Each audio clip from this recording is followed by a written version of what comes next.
Assalomu alaykum, hurmatli kuzatuvchilarimiz. Bugun 28-iyul Qirg'iziston Respublikasidamiz. Mana shu organizatorlarimiz bo'ldi, konsert uyushtirdi.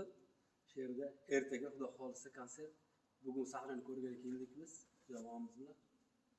Kichikroq bo'lsa ham endi Qirg'iziston Respublikasida bizga yaxshi natija deb o'ylayman. 430 o'rinlik ekan. Xudo xolisa yaxshi bo'ladi degan umiddamiz. O'zi ham aytishyapti, mehmonlarimiz bor, mehmonlar keladi deb. Mana shu Qirg'izistonlik qadrdon do'stlarimiz, og'aynilarimiz ham konsertdan keyin sizlarga ham ulashamiz degan umiddamiz. Qo'llab-quvvatlab turasizlar, qadrdonlarimiz. Sog' bo'linglar, salomat bo'linglar. Nima shunaqa sahnalarimiz Qirg'iziston Respublikasi deb yozib qo'yibdi maniga.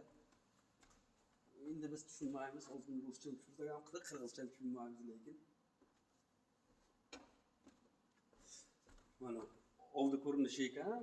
Tashqariga chiqamiz. Tashqari qorong'ulikka svetlar yo'qmabdi. Kechki payt keldik biz. So'ngga qilaylik desak endi.